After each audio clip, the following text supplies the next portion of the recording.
glória, o poder e a majestade, amém?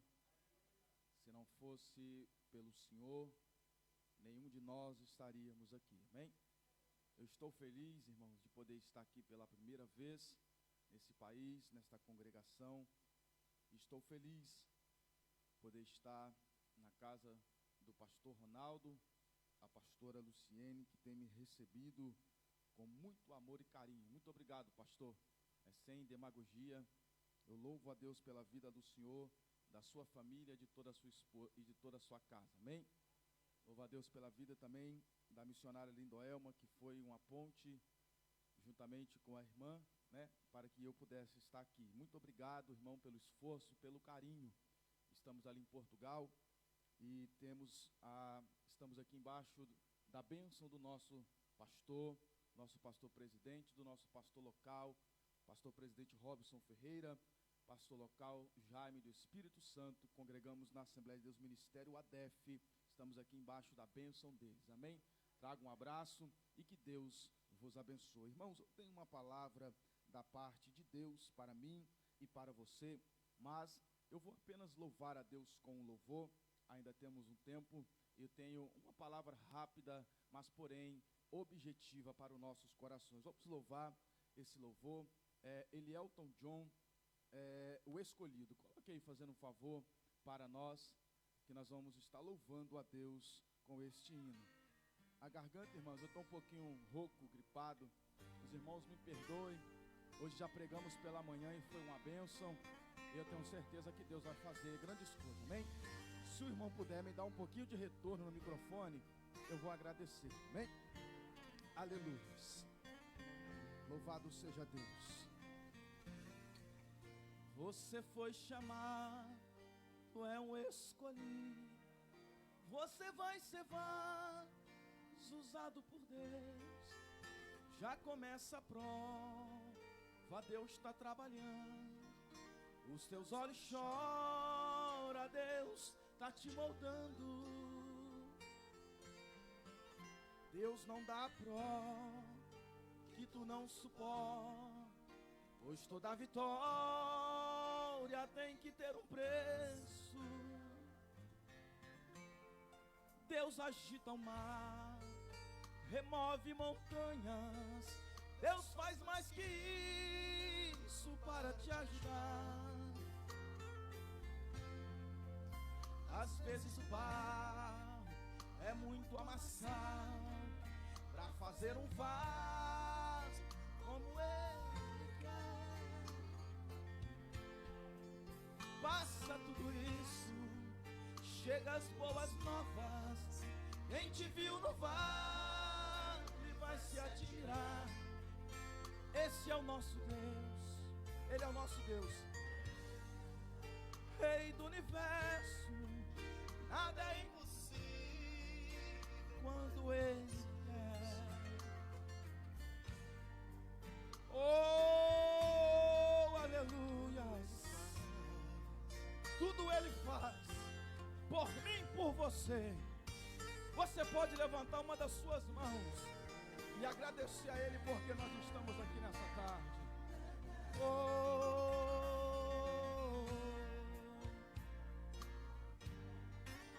que tu não suporta, pois toda vitória tem que ter um preço. Deus agita o mar, remove montanhas. Deus faz mais que isso para te ajudar. Às vezes o barro é muito amassado para fazer um vaso como ele. Chega as boas novas. Quem te viu no vale vai se admirar.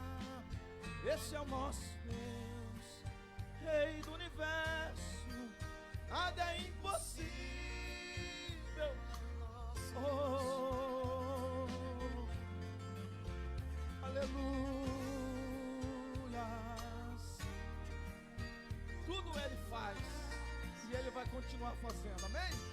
Eita glória, a Deus a honra, A Deus a glória, amém? Assim como nós estamos em pé, vamos abrir a poderosa palavra do Senhor, amém? Os irmãos que têm aquele fundo abençoado, deixa Deus usar vocês, irmãos, amém? Glória a Deus. Eu sinto a presença de Deus, irmão. Estivemos em um culto abençoado nesta manhã, aonde Deus fez grandes coisas ali naquele lugar, amém? Abra sua Bíblia comigo no Evangelho de Jesus, o capítulo 15, o versículo de número 21 apenas. Estamos num culto de missão, é verdade, e foi-me passado uma temática, mas eu não vou fugir da linha de raciocínio de missão, porque antes de qualquer um de nós fazer missão, precisamos ter um encontro com Deus. Evangelho de Jesus, escrito por São Marcos, capítulo 15, versículo de número 21, apenas esse versículo. São Marcos, capítulo de número 15, apenas o versículo de número 21. Glória a Deus. Quem achou diz amém. Quem achou diz glória a Deus. Quem não achou diz misericórdia, eu te espero. Aleluias. Evangelho de Jesus, escrito por Marcos, capítulo 15, somente um versículo da palavra, o versículo de número 21. Podemos ler? Diz assim a palavra de Deus, Marcos, capítulo 15, versículo 21. E obrigaram um certo Simão, Cirineu, pai de Alexandre e Rufo, o qual por ali passava, vindo do campo, que carregasse a cruz. Pode tomar o teu assento nesta noite, ou nesta tarde, noite. Vira para o seu irmão e diz para ele: Deus tem uma palavra para nós aqui. Foi fraco, irmão. Fala para o seu irmão: Deus tem uma palavra para nós aqui. Eu vou alegrar o seu coração. Você sabe que o culto ele divide-se em duas partes. Talvez você saiba, mas eu vou fazer você só relembrar. O culto é dividido em duas partes. A primeira parte do culto é o culto sacerdotal. O que é o culto sacerdotal, Marcos? É quando os irmãos da banda louvam, quando as crianças louvam, quando a pastora louvou, quando você orou, quando você ofertou. Tudo que você fez até agora foi o culto sacerdotal. E qual era a função do sacerdote no Velho Testamento?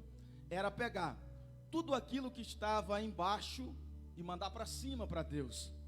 A função do sacerdote no Velho Testamento era pegar aquilo que estava sendo oferecido embaixo e mandar para cima para o Senhor.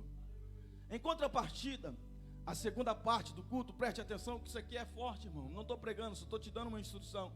A segunda parte do culto é a parte profética do culto. É onde Deus usava os profetas, os famosos, os nabiim de Deus. E qual era a função do profeta? Se na primeira parte do culto sacerdotal, a função do sacerdote era pegar o que estava embaixo e mandar para cima, na segunda parte do culto, que é a parte do culto profético, é pegar aquilo que está em cima e trazer para baixo. Ah, você perdeu uma oportunidade de dar glória a Deus, porque se até agora você pediu: Deus, eu quero uma resposta, eu quero que a porta se abra, eu quero que o milagre aconteça na minha vida, e se você acredita que eu estou aqui como um profeta de Deus, eu vou pegar a resposta lá de cima e vou trazer para baixo para entregar, mas você não vai sair daqui sem ouvir a voz de Deus.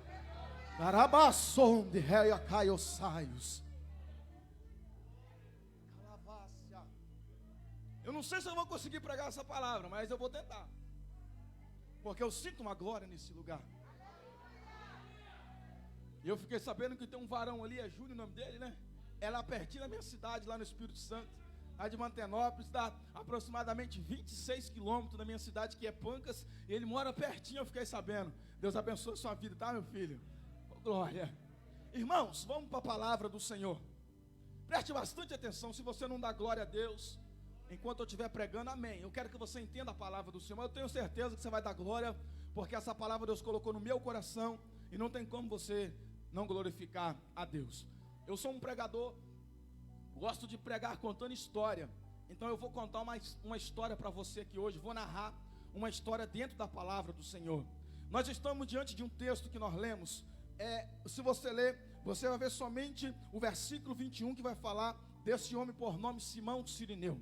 E eu sou um tipo de leitor da palavra do Senhor, que quando eu, olhando a palavra do Senhor, eu vejo alguma coisa que para mim é diferente, eu procuro entender o que está ali, porque se você procurar a Bíblia de Gênesis a Apocalipse, você não vai ver mais falar sobre Simão Cirineu. E a Bíblia diz que Simão Cirineu, ele ajuda a Jesus a carregar a cruz. E quando eu estava estudando essa palavra, eu quis saber, meu Senhor, por que esse homem só fala um versículo da palavra aqui e chama ele de Simão Cirineu? E quando eu começo a estudar sobre Simão Cirineu, a palavra Cirineu não é o seu sobrenome. Por exemplo, o meu nome é Marcos Venâncio, ou seja, eu tenho um sobrenome, você também tem o seu sobrenome. Mas quando você lê Simão Cirineu, a palavra Cirineu é um codinome, é da onde ele morava, aleluia. Mas antes de eu te explicar quem é Simão Cirineu, deixa eu narrar uma história para você. A Bíblia vai dizer para nós no livro do Gênesis,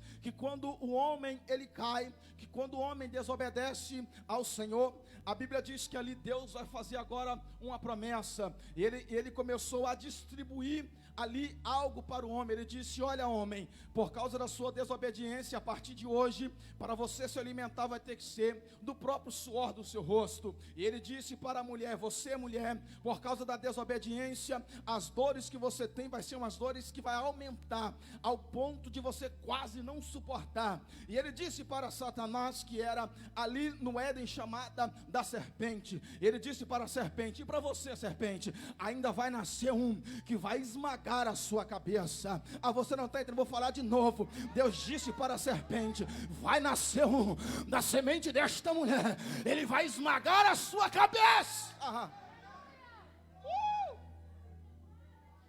E dali então, todo homem que nascia, Satanás fazia com que ele pecasse. Veio Abraão, pecou. Veio Noé, pecou. Veio Moisés, pecou. Todos os homens pecaram. Um certo dia Maria estava desposada, noiva, e o Espírito Santo aparece para ela e disse: olha, do seu ventre vai ser a promessa que foi prometida lá atrás, a qual o profeta messiânico, por nome de Isaías, ele profetiza cerca de 750 anos. Ele disse: olha, o nome do menino que vai nascer vai ser maravilhoso, o nome dele vai ser Emanuel, o nome dele vai ser o príncipe da paz, o nome dele vai ser o alfa, o ômega, o princípio, e também vai ser o fim.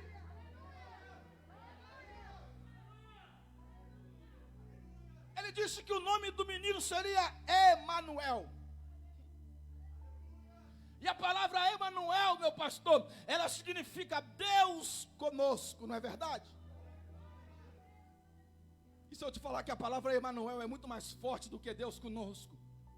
Porque a palavra Emanuel, lá dentro do grego, ela é dividido em men-el. A palavra in, dentro. A palavra men é homem, e a palavra el é Deus. Aí quando você junta a frase, você vai ver Deus dentro do homem. Você perdeu a oportunidade, não. Eu vou falar de novo. Ia nascer um que está dentro de você. É Deus dentro do homem. Deus está dentro de mim. Deus está dentro de você. E Ele está aqui nesta noite, nesta tarde, para poder abençoar as nossas vidas. O menino nasce por nome de Jesus. O objetivo dele era se entregar à morte. Não vou demorar muito porque a hora não vai dar. O propósito de Jesus era nascer, fazer discípulo, se entregar à morte, porque o preço era muito caro para ser pago. Eu não aguentava pagar o preço. Pastor Ronaldo não aguentava pagar o preço. Júnior não aguentava pagar o preço. Aí Jesus lá no céu disse para o Pai: Pai, eu vou pagar o preço. Ah, você não está entendendo. Eu vou falar de novo. Ele disse: Pai, eu vou descer.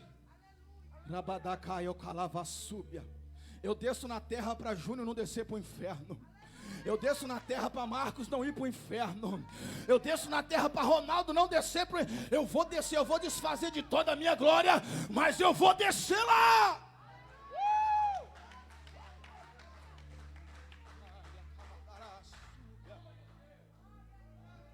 E Deus disse: então tá bom, meu filho, eu só tenho você, mas desce lá então. Eu sinto uma glória nesse lugar, irmãos. Eu sinto uma graça nesse lugar. E era necessário ele desfazer de toda a sua glória, porque ele é príncipe, ele é rei, é majestade. Então ele disse: eu vou desfazer de tudo que eu tenho aqui, e eu vou descer lá. Ele desce. Quando ele nasce, ele não tem nenhum hospital para nascer, não tem nenhum hotel, nenhuma estrela, quem dirá 5. Ele vai nascer dentro de uma manjedoura, dentro de uma estrebaria, dentro de um curral. Mas ele veio.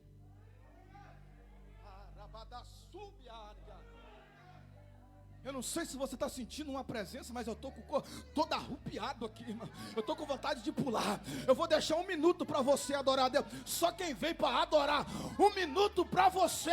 Se você quiser levantar, eu não sei, quiser correr, fica à vontade, porque Deus está aqui nesta reunião.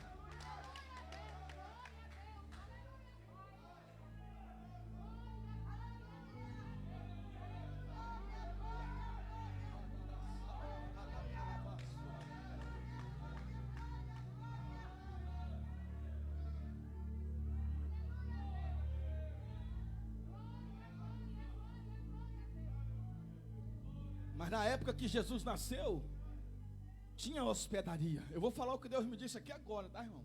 Isso aqui veio agora. Meu esboço está aqui, eu não sou igual o pastor que tem tablet, não. Eu sou da moda antiga, caderninho ainda, tá? Aqui, ó. Naquela época, meu irmão, tinha hospedaria sim. Eles que não quiseram deixar Jesus nascer, não quis deixar que Maria entrasse ali, mas já era propósito. Aquela hospedaria daquele dia perdeu uma oportunidade ímpar de poder receber o Salvador dentro do seu estabelecimento. E Deus está me dizendo aqui nesse momento, irmão, eu vou falar. Deus está me dizendo aqui, ó, tem pessoa que está aqui dentro, está perdendo a oportunidade de glorificar o meu nome. Eu estou aqui, assim diz o Senhor.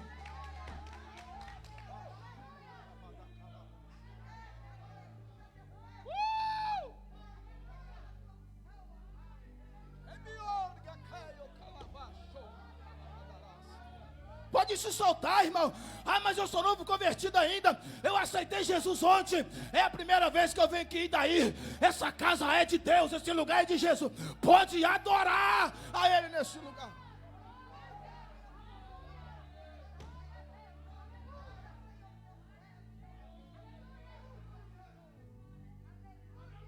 A função de Jesus era nascer, formar discípulos, salvar o povo. Ele faz tudo isso. Nasce, cresce, surpreende as pessoas, porque como ele era judeu, ele tinha que passar por uma escola, ele tinha que passar por uma prova, que era a prova chamada pelo Bar Mitzvah, que com 12 anos, ele vai ser apresentado diante de 70 doutores, porque o seu pai José e a sua mãe Maria deixou ele para trás, e agora tem 70 doutores que está de boca aberta, coisa, mas da onde vem essa sabedoria? Da onde vem tanta sabedoria, tanta inteligência, não sabendo ele que aquele menino era o próprio verbo, e o verbo é a palavra, e a palavra é Jesus.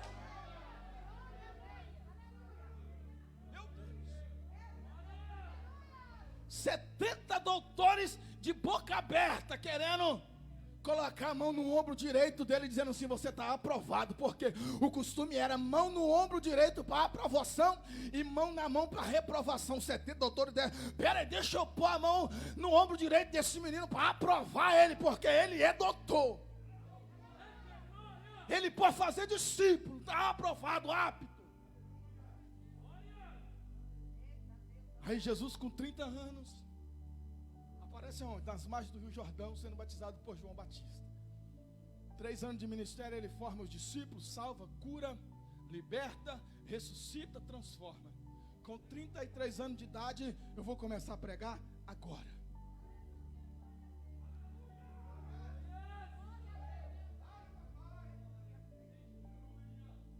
Eu narrei uma história resumida para você, porque se fosse contar não dava tempo. Mas eu narrei uma história que é conhecida de todos nós. Preste atenção agora no que eu vou começar a pregar. Com 33 anos de idade, Jesus vai ser vendido por um dos seus que estava junto com ele, por nome Judas Iscariotes. Entregou ele na mão dos malfeitores. Jesus está lá no monte chamado o Monte Getsemane.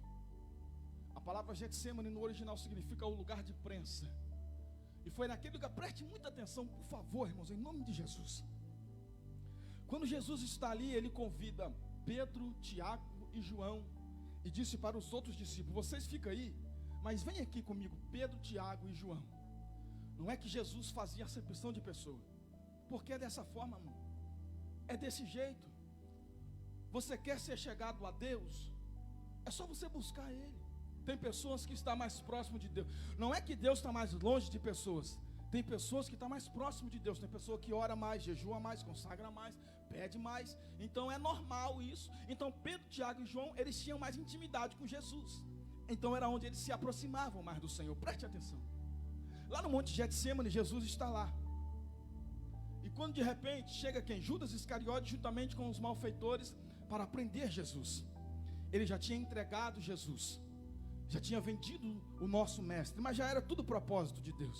A Bíblia vai dizer que lá no Monte Getsemane, Jesus ele vai passar por um fenômeno que a medicina chama de hematidose, que é quando a pessoa soa gotas de sangue, e aquele sangue ele caiu na terra. E você sabe por que a terra ela geme tanto dessa forma? Existem pessoas que eu tenho certeza que já falou para você, mas o porquê que tem pessoas inocentes que pagam? Por que tem tantos lugares que tem terremoto, maremoto, destruição? Por que tantas crianças morrem? Por que disso? Por que daquilo? É o pai cobrando a inocência do filho. Porque o sangue inocente de Jesus, Jesus foi inocente. O sangue inocente de Jesus caiu na terra. Quando ele estava lá no Monte Getsemane, o sangue inocente de Jesus caiu sobre a terra lá, quando ele estava sendo crucificado. Então Deus está cobrando da terra o sangue inocente do filho. Eu tenho certeza que se alguém fazer um mal contra o seu filho, mesmo você sendo crente, você vai se irar, você vai querer cobrar, você vai ir atrás. E dessa forma é Deus. Deus está cobrando da terra o sangue inocente do filho. Pegaram Jesus e agora levaram Jesus para dentro de Jerusalém. Levaram Jesus para um local aonde Herodes o Grande tinha construído um local por nome de Fortaleza Antônia, porque ele tinha um amigo que se chamava Marco Antônio, e ele batizou uma das fortalezas por nome de Fortaleza Antônia. E naquela época o prefeito da província era Potifar. Tiraram Jesus, levaram ele, subiram ele por uma via chamada de Via Dolorosa. Ao chegar na Fortaleza Antônia, eles trocaram a veste de Jesus e colocaram vestes de escravo. Teceram uma coroa de espinho, colocaram sobre a sua cabeça, mas era necessário que Jesus fosse crucificado fora de Jerusalém. A Jerusalém antiga naquela época dividia-se em aproximadamente só 3 bairros. Era o bairro cristão, o bairro judeu e o bairro árabe. Aqui, Jesus está lá, na Fortaleza Antônia, sendo açoitado pelos os soldados de Potifar. Em contrapartida, Simão Cirineu está lá em Cirene, porque Cirineu, como eu disse para você, era da onde ele era, um vilarejo que ficava ao sul da África do Norte, por nome de Cirene. E ali, antes daquele lugar ser chamado Cirene, há alguns anos atrás, se chamava o reino de Sabá. Sabá, quando você junta, você vai ver que ali houve uma rainha por nome de Rainha de Sabá. Você tem que ficar ligado, porque essa mensagem é um quebra-cabeça. Se você desligar um minuto, você não vai entender nada.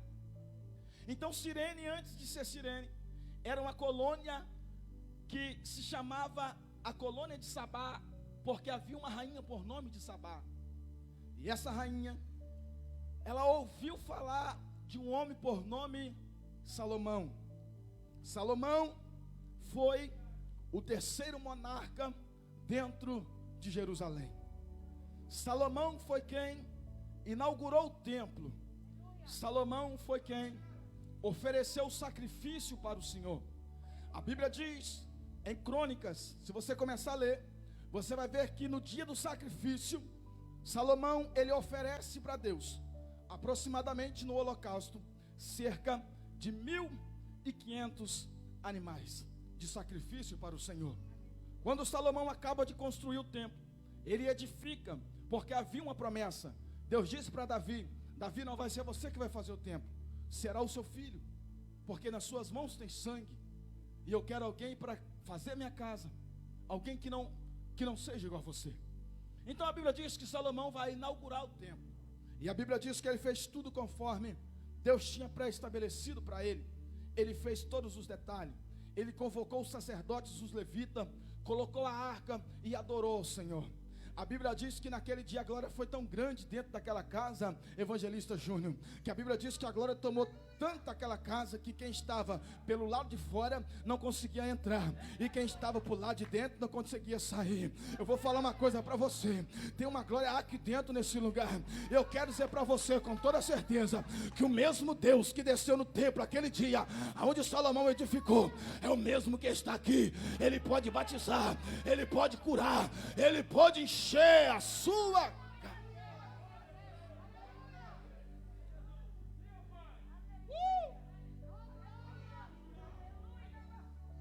E quando Salomão, pastor, acaba de fazer todo o sacrifício, ele vai dormir. E a Bíblia diz que o próprio Deus se apresenta no quarto para ele de Salomão. Eu gostei tanto da sua atitude, o próprio Deus, porque a Bíblia diz que o anjo do Senhor, quando você lê a Bíblia e está dizendo o anjo do Senhor, é uma teofania. Teo é Deus, fania é manifestação. Então a teofania de Deus é Deus se manifestando. Então a Bíblia diz que o anjo do Senhor apareceu para Salomão e disse: Salomão, eu gostei tanto daquilo que você fez, que eu vou fazer um negócio com você, eu vou fazer um trato. Pode pedir o que você quiser que eu vou te dar. Salomão poderia pedir muitas coisas naquele dia, mas Salomão disse: Senhor, me dê sabedoria para que eu possa entrar e sair no meio do teu povo. E Deus disse para ele: eu me alegrei de ti. Eu não vou te dar só sabedoria, eu vou te dar inteligência, eu vou te dar riqueza, eu vou te dar fama, eu vou te dar tudo que você não me pediu, porque você me pediu algo diferente.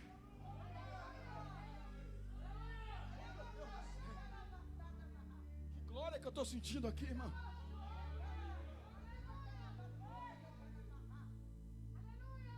E a Bíblia diz que após Deus visitar ele,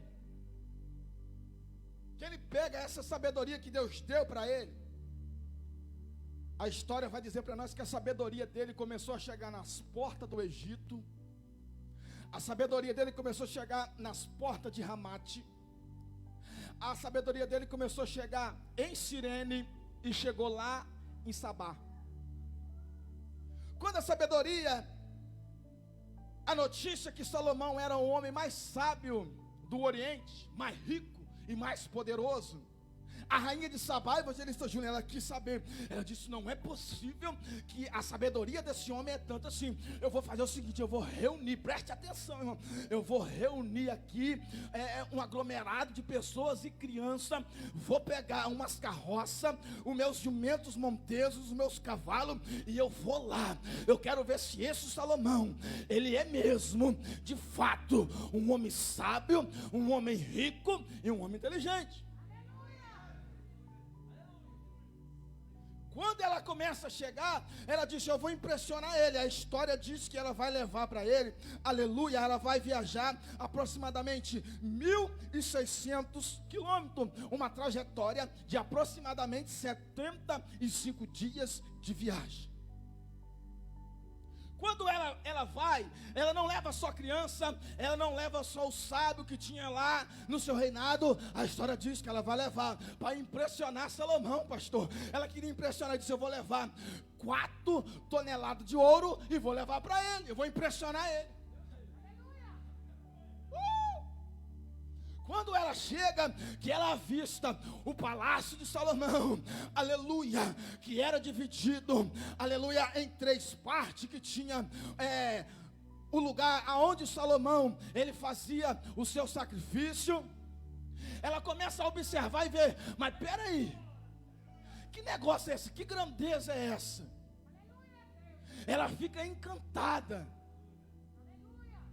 Ela começa a ver que Salomão é um homem muito rico, e ela vai oferecer para Salomão: Salomão, aqui está, eu trouxe de presente para você 4 toneladas de ouro. Salomão disse: não, minha filha, pode ficar tranquilo, leva para a sua cidade, tem mais, eu vou te dar 10 toneladas de ouro para você levar para lá de presente. E Salomão começa a apresentar para ela a sala do banquete, a sala do trono e a sala do tesouro. Ela fica impressionada. Ela está vendo que a grandeza de Salomão, ela não consegue mais indagar. Agora ela quer indagar o que? A sabedoria. Ela quer saber se Salomão é sábio, porque a riqueza ela está vendo. A história diz que Salomão tinha aproximadamente 12.000 cavalos e cavaleiros, todos eles com franjas romanas e banhadas a ouro. E a Bíblia diz que quando Salomão ia para o rio se banhar, formava uma fileira, 6.000 cavaleiros de um lado, 6.000 cavaleiros de outro, e ele ia para o rio. E aproximadamente entre as 10 e as 11 e ao meio-dia era a hora que ele voltava. Por que eu sei? Porque a Bíblia vai dizer que ao sol do meio-dia reluzia ali aonde Salomão estava. Então ela está impressionada com tudo aquilo que ela está vendo. De peraí, esse homem, a grandeza dele não tem como mais eu indagar. Agora eu vou saber se esse homem é de fato mesmo sábio.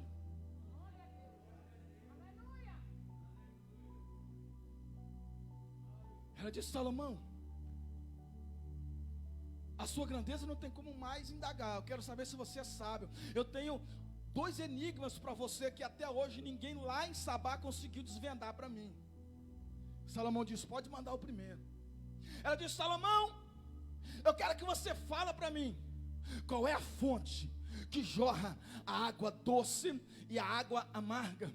Só que essa fonte, Salomão, ela não nasce nas pedras, ela não nasce nas matas, ela também não é das cachoeiras, mas é uma fonte que jorra água doce e água amarga. Salomão disse para ela: mas essa é muito fácil. Essa fonte que a senhora está se referindo é os olhos humanos, é os olhos, aleluia, da humanidade. Por quê? Porque quando a luta vem, pastora, quando a senhora chora na tristeza, a lágrima, ela é uma lágrima amarga. Mas essa mesma fonte amarga, quando você chora por causa da tristeza, quando a vitória vem pelo amanhã cedo, essa mesma fonte, ela vai jorrar água de alegria. É água doce. Ela fica espantada. Ela disse: mas que sabedoria é essa? Eu tenho mais um enigma, Salomão, para você desvendar. Está vendo, Salomão? Eu trouxe algumas crianças para mim. E essas crianças que estão ali, Salomão, estão todas encapuzadas. Salomão, eu quero que você olhe para essas crianças e me diz quem é homem e quem é mulher.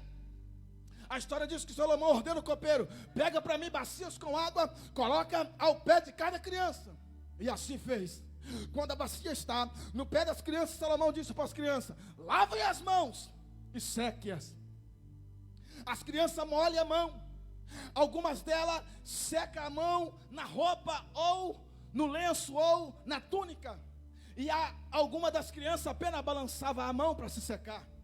Salomão disse: todas aqui estão com as vestes molhadas, com as túnicas molhadas, são as mulheres. Porque é costume da mulher molhar a mão e secar na roupa. O homem apenas balançava. Ele disse: os meninos que estão com a mão, aleluia, molhada, são meninos. A história diz que ela cai desmaiada. E Flávio José vai dar o nome para ela. Flávio José chama a rainha de Sabá de Micaula. Ele disse que Micaula cai desmaiada, e quando ela levanta, quando alguém acorda ela, ela disse: não há no Oriente, não há na terra, não há em lugar nenhum desse mundo alguém que tenha tanta sabedoria como o Deus de Salomão, o Deus de Israel, o Deus de Jerusalém, que capacitou esse homem.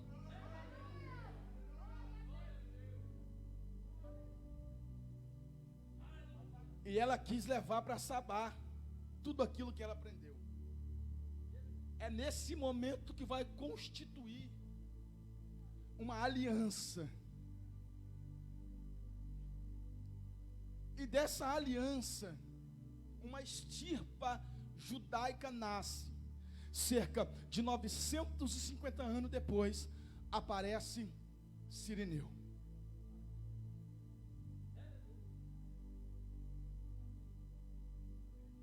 Cirineu veio de uma estirpa. E agora, por ele ter uma estirpa da tradição judaica, e todo judeu, ele tinha que uma vez na vida ir a Jerusalém. Ele tinha que participar pelo menos de uma das 3 festas em Jerusalém: Pentecoste, da Páscoa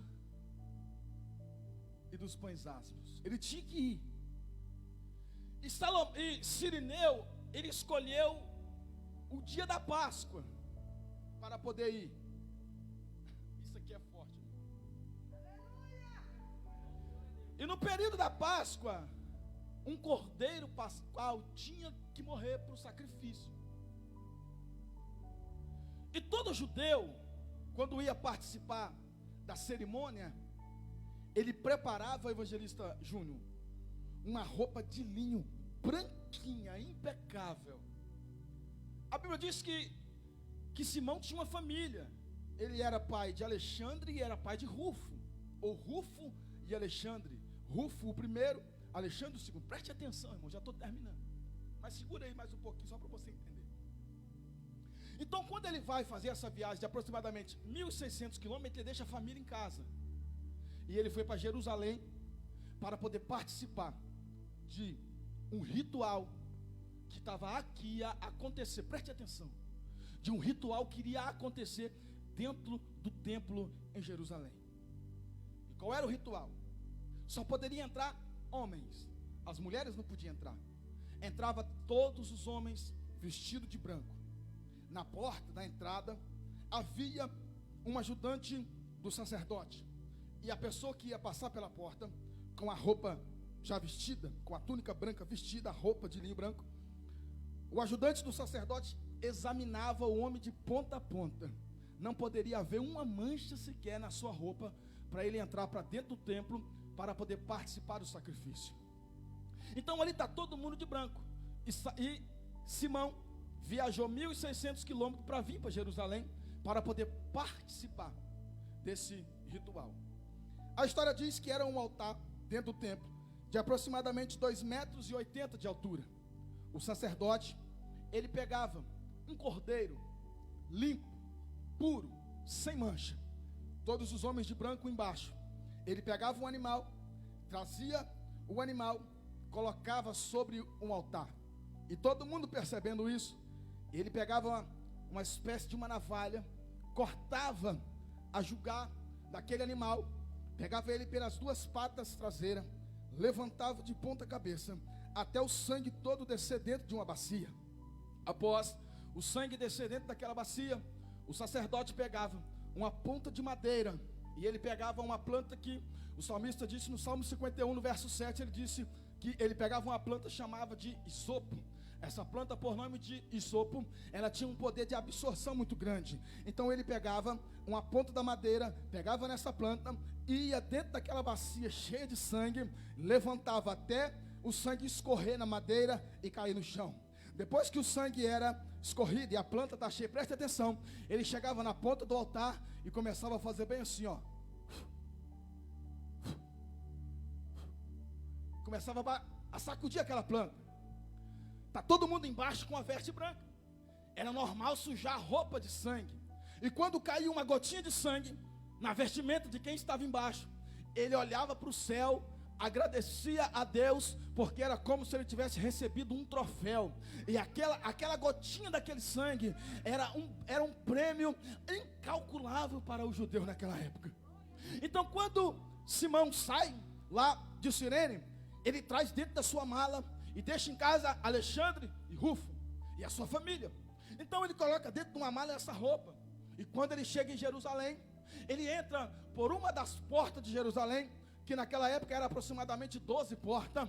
Então ele vai entrar pela porta do campo. Existem pessoas que pregam, diz que Simão estava vindo do campo, que estava trabalhando. Não é, é porque ele entrou por uma das portas, chamada Porta de Damasco. E a Porta de Damasco dava de frente para o bairro árabe. O bairro árabe era o bairro das plantações, era onde tinha, aleluia, a semente, era onde as pessoas cultivavam. Então ele entra pela porta do campo, que dava acesso à saída, aleluia, da porta de Damasco. Então quando ele entra, Jerusalém é uma cidade pequena. Quando ele entra, que ele entra pela direita, a história diz, ele entra pela direita. Quando ele vira para a esquerda, ele veste a sua roupa. Ele veste a sua roupa toda branquinha. Só que o templo era próximo da Fortaleza Antônia. Cireneu não conhece Jesus, não sabe quem é Jesus. E quando ele vai subir a via, ele observa lá em cima 12 pontas de espada e de lança, 6 de cada lado. E ele vê um alvoroço dizendo: mata-o, crucifica-o, prende-o, faz isso. E ele começa a observar uma ponta de madeira subindo e descendo, porque era Jesus que estava descendo com a madeira para ir ser crucificado. Então quando ele vai descendo, que ele vai subindo, Jesus está descendo, mas ele não conhece quem é Jesus. Jesus está todo ensanguentado, preste atenção, irmão. Jesus está todo ensanguentado, evangelista Júnior. E Simão Cirineu, ele quer subir para o sacrifício, para pegar uma gotinha do sangue do Cordeiro Pascual que ia representar. Só que quando ele está subindo, está descendo alguém que ele não conhece, está todo ensanguentado. E a história vai dizer que ele para. Ele disse: eu vou parar aqui, eu vou deixar essa multidão passar, para eu poder subir, para poder participar do ritual. E a Bíblia diz que quando ele está parado, parece que eu vejo Jesus caindo aos pés dele. E o soldado pretoriano olhou para ele e disse assim: ei você aí, a Bíblia diz que constrangeram ele. Diz assim: ei você aí, ajuda o condenado.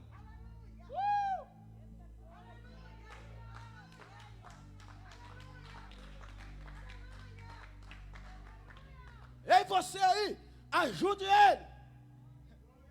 Só que Simão, irmão, ele está com a roupa branca, ele não pode sujar a roupa, porque ele tem que subir para participar do ritual.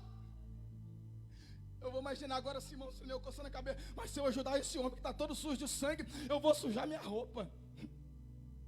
Tem alguém que está ligado, podia ter dado um glória. Ele diz: se eu ajudar esse homem que está todo ensanguentado, eu vou sujar minha roupa, eu vou perder o troféu lá dentro.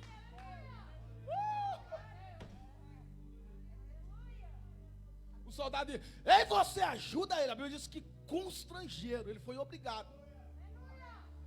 Ele não teve outro jeito. Lembra do costume judaico que eu te falei? Que a aprovação do menino que estudava dos 5 aos 14 passava pelo bar mitzvah. Se fosse aprovado, era mão no ombro. Se fosse reprovado, era mão com mão.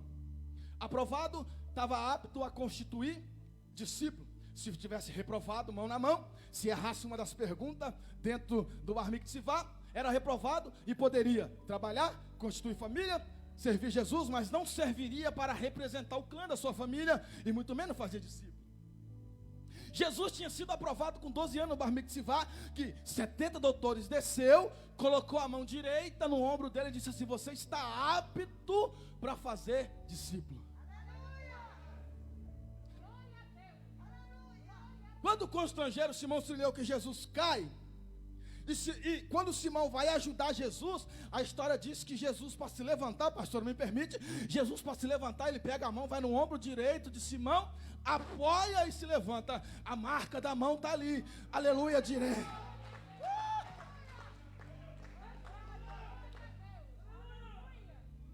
Simão está sem entender nada, pastor. A Bíblia diz que, a história diz que aproximadamente 50 metros, 50 passos, Simão carregou a cruz para Jesus, ajudou ele. Quando termina, ele devolve o madeiro para Jesus novamente. Simão não tem um relógio, não tem um celular, não tem um smartphone. Ele olha para o sol para ver se dá tempo dele subir para poder participar do ritual que estava acontecendo lá dentro, para pegar uma gotinha do sangue na sua roupa.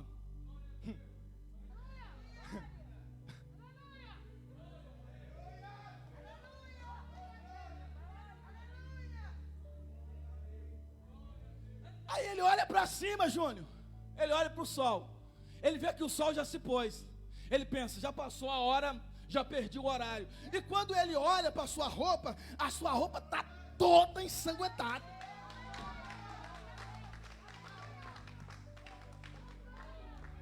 Ele disse assim, mesmo se a hora desse para eu entrar, o ajudante do sacerdote não me deixou eu entrar na porta, porque eu estou completamente encharcado.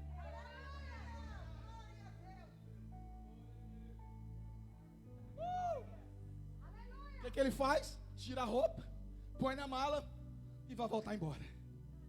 Triste. Não sabe quem é que estava acontecendo. Não conhecia a história. Mas ele tinha um filho que se chamava Rufo, que tinha estudado no Bar Mitzvah. Conhecia, sabia quem era Jesus. Aí ele volta para casa. Quando ele chega em casa, a família está querendo ver uma gotinha do sangue, pelo menos uma manchinha na roupa dele. E ele chega em casa, triste, de cabeça baixa, e a família pergunta, e aí pai, como é que foi lá? O senhor conseguiu receber a gotinha do cordeiro que foi imolado, que foi morto, que o sacerdote o imolou? O senhor recebeu a gotinha do sangue do cordeiro simbólico? Segura aí para você dar glória, segura aí. Simão olha triste para os meninos, para a esposa, e disse assim, eu não consegui. Mas por quê, pai? Olha, quando eu cheguei em Jerusalém, eu troquei a roupa, coloquei minha roupa branquinha, estava passadinha, estava tudo preparado. Mas quando eu vou subir a via para entrar no templo, estava descendo um homem, e eu ouvia só uma gritaria, mata, o prende, crucifica, esse é o rei dos judeus, eu não sei quem, e eu não consegui entender nada. Só que tem um porém, o soldado me obrigou a ajudar aquele homem. Eu não consegui entender nada, mas eu fui obrigado, sujei minha roupa toda. Aí Simão, ele começa a imaginar e ele conta para os filhos. Mas eu percebi uma coisa naquele dia, preste atenção, irmão, isso aqui é forte demais. Simão disse, eu percebi uma coisa naquele dia, que aquele homem que desceu, ele não abria a boca para falar nada. Eu consegui perceber isso.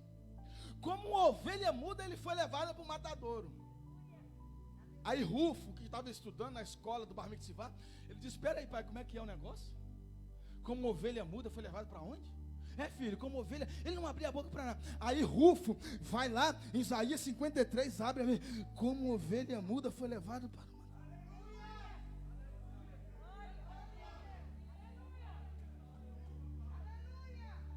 pai, fala de novo. Filho, como ovelha muda, ele foi levado. Aí vai lá em Isaías 53, como ovelha muda, ele foi levado para o matador.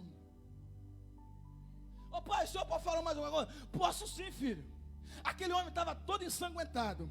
As pessoas estavam julgando, as pessoas estavam criticando. Porém, quando ele ia andando, que as pisadas de sangue ficavam para trás, as pessoas que vinham atrás dele, elas quando pisavam naquele sangue que estava sendo derramado, elas mesmo testificavam dizendo que tinha recebido algo diferente e que tinha sido curado. Ou seja, pelas suas pisaduras as pessoas se... Aí ele vai lá e diz, como é que é? Pelas suas pisaduras vamos sarar.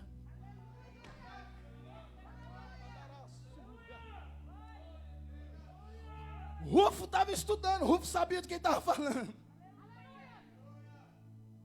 Aí ele disse, Senhor, ele disse, pai, fala mais, pai. Deixa eu ver essa roupa aí, pai, deixa eu ver um negócio aí. Quando, aleluia, Simão abre a mala, que coloca, aleluia, aquela roupa em cima da mesa, quando o Rufo olha a marca da mão no ombro direito de Simão,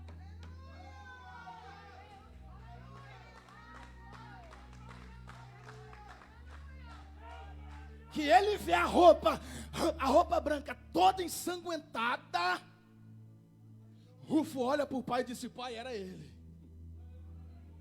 Pai, era ele, pai. Era ele quem, filho? Era ele. Era Jesus, o Jesus Cristo, a qual os profetas profetizaram. Era ele, pai.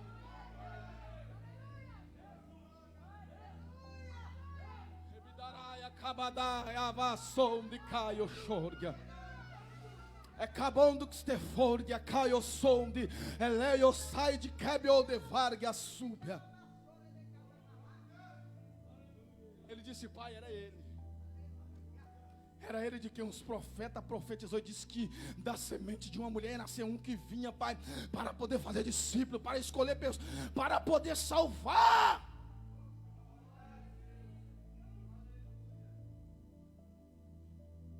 Se coloca de pé nessa noite, fazendo um favor, já passei do meu horário. Se põe de pé.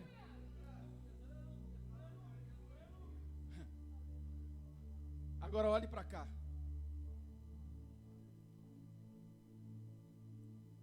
Quando Simão disse que ele foi levado como ovelha muda para o matadouro, que Rufo vai lá em Isaías e disse, como ovelha muda foi levada para o matadouro. Ele disse, pelas suas pisaduras fomos sarados. E o castigo que nos trouxe a paz estava sobre ele. Deixa eu te falar uma coisa.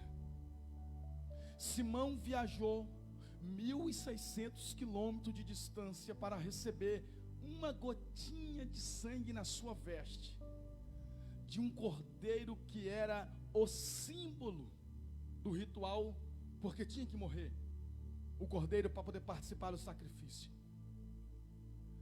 Só que Deus conhecia o propósito do coração de Simão, sabia que ele tinha viajado com sinceridade para receber aquele prêmio.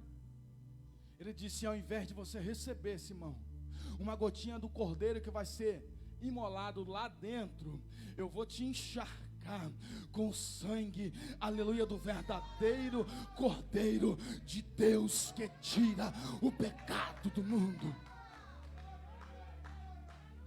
E tem mais, Simão, a partir de hoje, Simão, você está apto, você está pronto para trabalhar na minha obra, para fazer discípulo, para constituir família, para direcionar casa, para poder ser alguém na minha obra. E nesta noite, Deus está me dizendo que Ele está colocando a mão no ombro de pessoa. Deus está aprovando o seu ministério, Deus está aprovando o seu chamado, Deus te aprova hoje. O mundo te rejeitou, mas Deus te aprova. O mundo te abandonou, mas Deus não te abandona.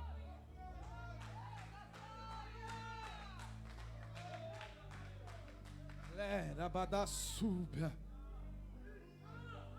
Racaio sai de Comanarga, Vorga Súbia. Tem alguém nessa noite que quer receber algo de Deus forte na sua vida? Tem alguém que precisa de um renovo forte na sua vida? Tem alguém que precisa? Se tiver alguém que precisa receber algo forte da parte de Deus, pode sair do seu lugar, fica aqui na frente, mantenha uma distância para poder respeitar os padrões. Mas se tiver alguém que quer receber uma porção dobrada, você veio buscar uma gotinha, mas Deus vai te encharcar nessa noite. Você vai sair daqui irreconhecível, você vai sair daqui irreconhecida, porque Deus vai